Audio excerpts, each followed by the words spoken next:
Hey and welcome to the Skippy guide on Interlagos. This track is all about nailing the exits and carrying your speed onto the long straights. Make sure you have an eye on this in your practice sessions, because the races themselves are dominated by close racing and slipstreams, which won't give you much room for errors. You will have a hard time to catch up again if you drop out of the slipstream from a pack. That's why you shouldn't try to risk everything with late braking points and focus all you got on those exits. I'm using the auto clutch assist as usual, and all additional files, including the setup, are in the database on the community Discord. You can find the link in the description down below. Now you are ready, let's go right into the lap.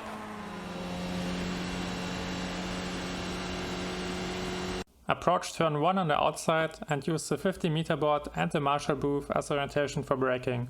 Hit the brakes hard and shift down into the second gear.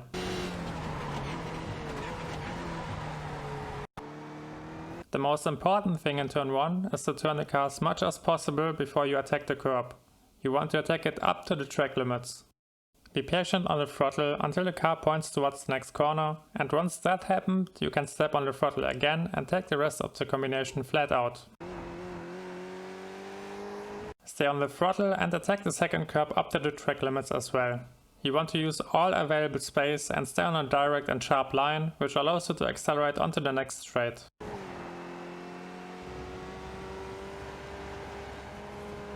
Be smooth with the car on the exit. You don't want to disturb the rear too much, else it can start to slide.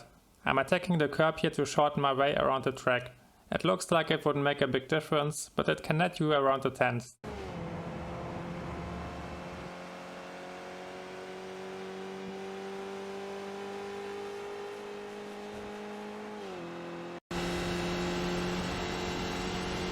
The next markers for braking are the 100-meter board and the small pathway which connects to the track.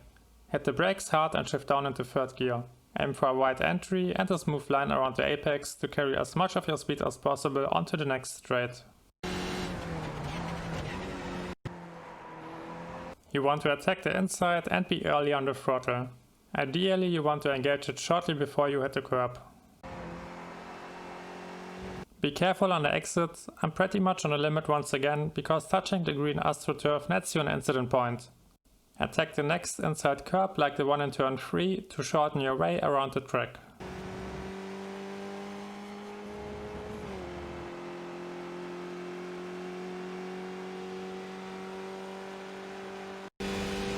The next turn can be difficult, but with the strategy I will show you now, it becomes easy to handle. I'm using the marshal booth on the left as marker and tap the brakes slightly to shift into third gear right when I pass it. The third gear allows you to hit a tight line around the apex, and additionally you will be able to maintain a higher speed across the crest, because the engine has more power when it's sitting in high RPMs. And that's pretty much it. Tap the brakes, shift into third gear and stick to the inside.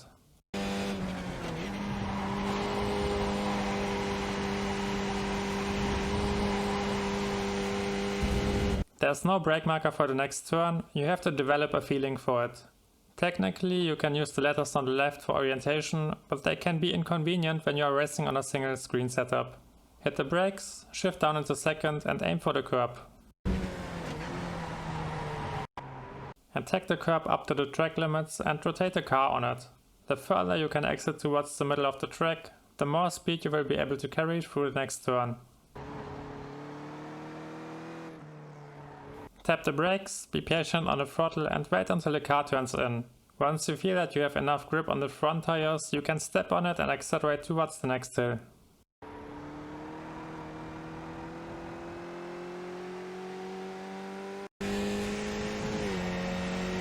Approach the next turn on the left side of the track and use the tree as marker. You want to shift back into second gear again and aim for a smooth line. Attack the inside, once again up to the track limits and be early on the throttle to accelerate towards the last turn.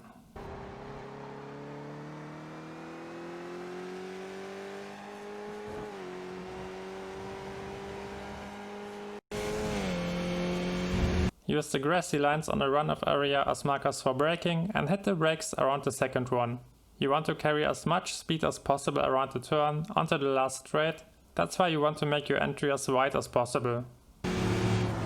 And you can really go wide here. your wheels can touch the blue runoff area and you won't receive an incident point.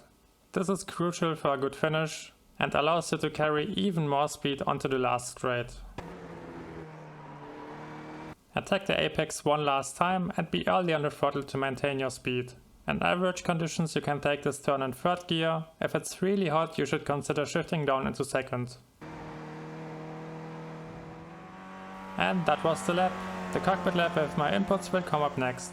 If you have questions, drop them in the comments below or join our community on Discord where you will also find all additional files.